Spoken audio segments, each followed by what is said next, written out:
I'm really not here to sell you a damn scan tool, and this video is really not about comparing which scan tool is best.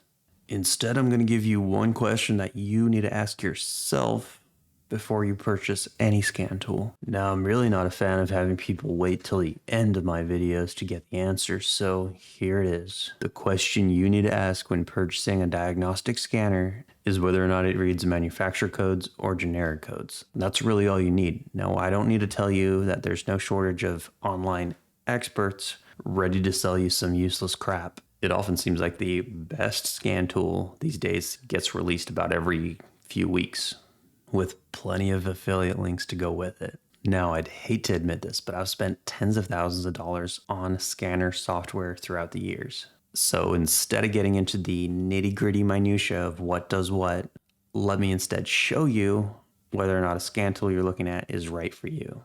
Now, with that said, if you drive a really old vehicle, a $5 scan tool might just be all you need. However, if you work on European cars, or if you have a diesel that's been made in the last 20 years or so, or even a regular car that's been made in the last 10 years or so, this video is going to be especially applicable for you.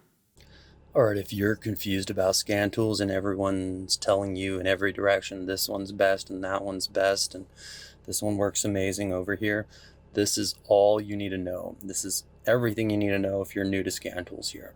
The cheap ones, the $5 ones, they can only do this, what's called EOBD or OBD2.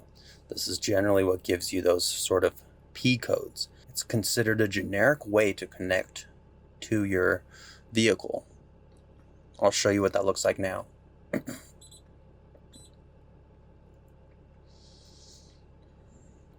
This gives you limited control though. Notice it only shows 31 different data streams. It gives you some kind of feedback, but it's not a whole lot. When you enter into this, all you can do is read a little bit of live data, maybe some freeze frames, and of course fault codes.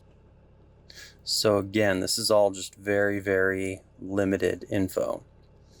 However, now when you pick a scan tool, here's all you need to know. Since this is a Sprinter channel, we'll go Sprinter.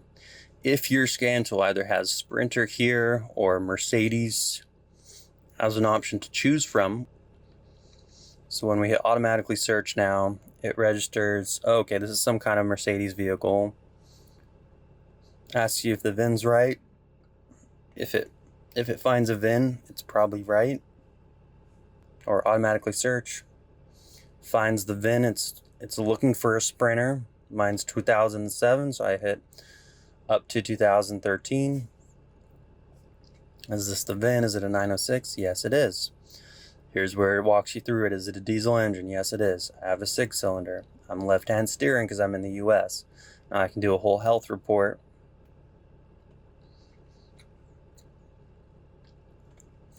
That shows you everything you need to know about each individual module.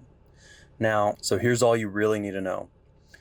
If for any reason you don't see your vehicle year, make, model, and if it doesn't prompt you for other stuff after that, like the engine type and whatnot, that's not the scan tool you want. It can be anything nowadays. It could be a $100 scan tool, and it'll still ask you for those prompts.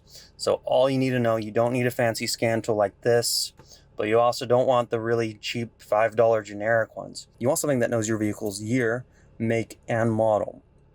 And ideally, it will ask you for a few questions after that. That is really all you need from a scan tool.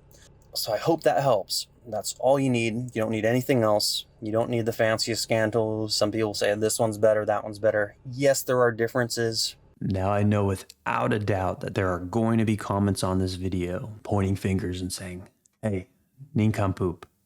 You know, there's a ton of special functions and actuation tests that some scanners do and some scanners don't, while both read your manufacturer codes, to which I say, true, but most of us really don't need those, especially if it's your first scan tool that reads manufacturer codes. Which brings me to the most important point of this video, and that is scan tools are not a damn investment. I'll say that again, they're not an investment. They age about as well as milk. Their prices drop like crazy. They get cheaper and cheaper and cheaper. which means if you spend money now, chances are you'll get a whole lot more for a whole lot less in a year or two. Again, they're not an investment. Take it from a guy who spent way too much money on them. Now, I made this video here comparing and categorizing the different types of scan tools, but that video is quite a few years old. Yet I still get asked, hey, are these scan tools relevant? To which I respond, no, not really. Simply put, a $1,500 scan tool from 5 years ago might be $500 now on a good day, while a $500 scan tool from back then might be worth $100 or $200. And that good old $50 Delphi that I encourage people to get without any kickback or affiliate links, I just love the tool, nobody gets, just because it requires a computer and installation and it's kind of finicky. I know it's easy to get sucked into the idea that this is an investment that you'll use for years and years to come, kind of like we all spend way too much money on tools. Yeah, I'm talking to you. But the truth is, a scan tool is really not an investment the way hand tools are. And that's a big old long-winded rant of me just trying to convince you of one thing and one thing only. That is, buy what you need when you need it.